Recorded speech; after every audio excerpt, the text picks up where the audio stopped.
তোমার এত কুরকুরানি বুঝিনি তো আগে। হ্যাঁ, হুক লাইন হচ্ছে তোমার এত কুরকুরে। আমার মনে হয় এই লাইনটা খুব পিক করবে দর্শক।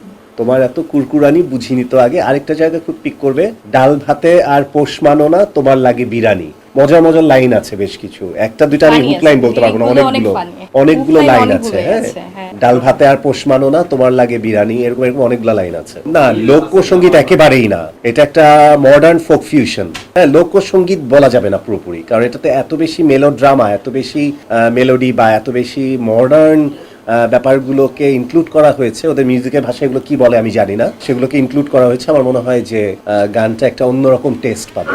না, সিঙ্গিংটা আমি মনে করি অনেক বড় একটা গুণ আমার কাছে, জানো।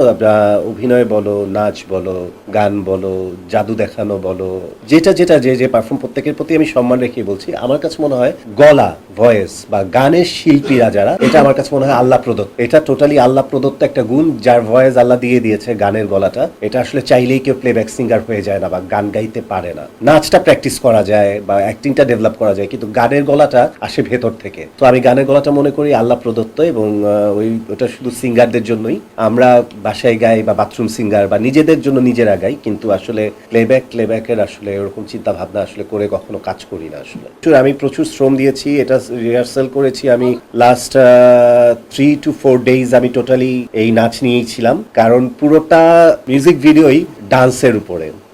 গত নাচের যে ব্যাপারটা আমার ভাইরাল হলো, আপনাদেরকে আজকে এটা বলার জন্য বলছি, ওটা আসলে আমার কোনো নাচ ছিল না। ওটা আমার একটা টোটালি স্টেজ ড্রামা ছিল, যেটাতে আমি নাচের ভঙ্গিমায় প্রত্যেকটা এক্সপ্রেশনকে আমি ফুটিয়ে তোলার চেষ্টা করেছি, কিন্তু সেটা নানান রকম ব্যাখ্যা বা অনেকভাবেই পজিটিভলি নেগেটিভলি তর্ক বিতর্ক হয়েছে, but that was not dance. আর I am not classical dancer. Classical ডান্সারদের বা যারা অনেক প্রথিতযশা নৃত্যশিল্পী, তাদেরকেই বলছি, আপনাদের এত চিন্তা করার বা এত বেশি দুশ্চিন্তা করার কিংবা মন্তব্য করার কিছু নেই। অত বড় দুঃসাহস আমার নেই, কারণ আমি ওই ক্লাসিক্যাল নাচের কি বলে তালিম নেইনি। সো ওই নাচ আমি নাচতে যাইনি। আপনাদের এই জায়গাটা একটু ভুল আছে, তবে আপনাদের প্রত্যেকের মন্তব্য বা প্রত্যেকটা জিনিসই আমি খুব চমৎকারভাবে নিয়েছি। সেটার পরেই আমি কিন্তু আপনারা জানেন, আপনাদের সাথে আমার দেখা সাক্ষাৎটা একটু কমে গিয়েছে, কারণ আমি গত মাসে সেই নাচের পরে আমি আর কোনো অনুষ্ঠানে যাইনি। আমি সব অনুষ্ঠান থেকে নিজেকে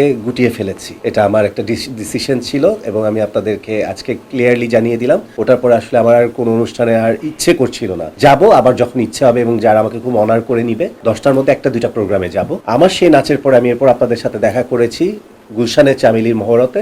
এরপরে আমি দেখা করেছি আজকে আমি তো সবই জানির প্রেস মিটে। সো এরপরে দেখাটাও হবে এরকম বড় কোনো পরিসরে। সো আমি অন্যান্য যে অ্যাক্টিভিটিসগুলো, সেই জায়গাগুলো থেকে সরে এসেছি, কারণ আমি আমার সাথে নিজের বোঝাপড়া করেছি, এবং আমার কাছে মনে হয়েছে যে না, আমার অডিয়েন্স আমার কাছে অনেক বড়। আমার অডিয়েন্স আমার কাছে যা চায়, আমার আসলে তাদেরকে সেটাই দেওয়া উচিত। অতিরঞ্জিত অনেক কিছুই আমাকে আসলে ত্যাগ করতে হবে, আর অনেক বেশি দায়িত্ব বেড়ে গেছে, যেহেতু মানুষ এখন আমাকে চেনে জানে এবং ভালো মন্দ নিয়ে কথা বলে। তো আমি আসলে চাইলেও তাদেরকে কথা বলার সুযোগ করে দিতে পারি, আবার চাইলে এগুলো থেকে নিজেকে সেফ রাখতে পারি। তো সেই জায়গাটায় আমি একটু কন্ট্রোলিং, একটা নিজের চারপাশে একটা ব্যারিকেড দিয়ে ফেলেছি।